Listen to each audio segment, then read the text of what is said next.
तुम्हें क्या लगता है बे? चंद्रशेखर जी को गाली दोगे, धमकी दोगे तो चंद्रशेखर जी ऐसी बिल में घुस जाएंगे। दो ही चंद्रशेखर जी पैदा हुए। एक तो वो थे जो ब्राह्मण समाज के थे, उन्होंने भी अच्छा काम किया था। अच्छे काम करने वाले किसी भी जाति धर्म से वो देखा नहीं जाता है, अच्छा काम देखा जाता है। वो भी चंद्रशेखर जी थे और ये चंद्रशेखर जी हैं। ये एक जटाधारी है, कोई निकला है चंद्रशेखर जी को जान से मारने की बात कर रहा है। बेटा एक बात भूल रहे हो तुम, ये 2026 चल रहा है, खरोच तक आ गई ना तो तुम इस देश में रहने लायक नहीं रह जाओगे, ये ध्यान रखना। पता है क्या है, वो जो पांडे नाम का बंदा गोली मारा था चंद्रशेखर जी को, चंद्रशेखर जी ने तुरंत बयान दिया था कि कोई भी ऐसा काम मत करना जिससे हमें सर झुकाना पड़े, नहीं तो उसी टाइम उसकी औकात का उसे पता चल जाता। जो कुत्ते की तरह भौंक रहा ना, हमने गोली मारा हमने गोली मारा, वो सारी हैकड़ी भूल जाता है। लेकिन वही है ना कि हमारे लोग थोड़ा सा अपने जो सीनियर है ना उनकी बात मानते हैं, इसलिए तुम बचे रहते हो। तो टेंशन मत लो, ऐसे ही अगजनी फैलाते रहो, तुम्हारा इलाज होगा।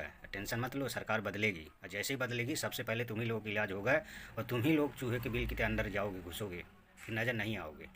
चंद्रशेखर आजाद की जान को डबल खतरा, जौनपुर के बाद अब यहाँ मिली खुली धमकी। समर्थकों ने अमित शाह से कर दी बड़ी मांग। चंद्रशेखर आजाद देश की राजनीति में क्या ऐसा नाम बन गए हैं जिन्हें रास्ते से हटाने के लिए विरोधी किसी भी हद तक जाने के लिए तैयार हैं, क्योंकि उन पर पहले भी जानलेवा हमला हो चुका है और अब लोग खुलेआम धमकियां दे रहे हैं। जौनपुर रैली से पहले भी बम से उड़ाने की धमकी दी। सोशल मीडिया पर आए दिन कोई न कोई उठाई गिरा आकर धमकी देता है और अब तो हद ही हो गई है। मीडिया के कैमरे के सामने लोग आकर धमकी दे रहे हैं और पत्रकार कुछ नहीं बोल रहे। चंद्रशेखर रावण के बारे में आप क्या बोलेंगे? इनका अपना नाम हटा देना चाहिए। रावण एक पागल कुत्ता है, रावण एक पागल कुत्ता है। पागल कुत्ते को जितनी जल्दी मार के खत्म करोगे उतनी जल्दी समाज के लिए अच्छा है। रावण को इंसान नहीं है, क्योंकि उसका नाम ही रावण है। रावण वही कर रहा है जो उसका नाम है। रावण का मुझे लगता है भाजपा का ही फेंका हुआ एक पत्ता रावण है। जब तक रावण का संहार नहीं होगा तब तक राम के नाम का उदय नहीं होगा।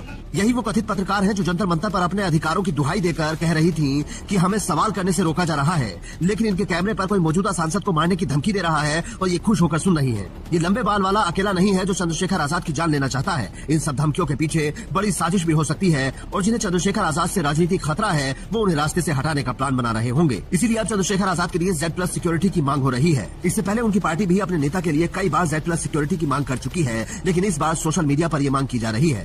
प्रियांशु कुमार नाम के यूजर ने चंद्रशेखर आजाद के लिए Z+ सिक्योरिटी की मांग करते हुए लिखा कि देश का विशालकाय बहुजन समाज चंद्रशेखर आजाद से भावनात्मक रूप से जुड़ा हुआ है। उन पर किसी भी प्रकार का खतरा देश की आंतरिक शांति व्यवस्था को जमींदोज कर सकता है, लेकिन शायद सरकारी शक्तियां कुछ और चाहती हैं, क्योंकि उनकी रैलियों का स्थान बार बार बदला जा रहा है। जौनपुर में केवल एक दिन पहले परमिशन दी गई। और सबसे पहले मैं यहाँ के एडमिनिस्ट्रेशन और पुलिस के भाइयों का धन्यवाद करना चाहता हूँ। धन्यवाद इसलिए करना चाहता हूँ, उन्होंने ऐतिहासिक काम किया है, ऐतिहासिक काम।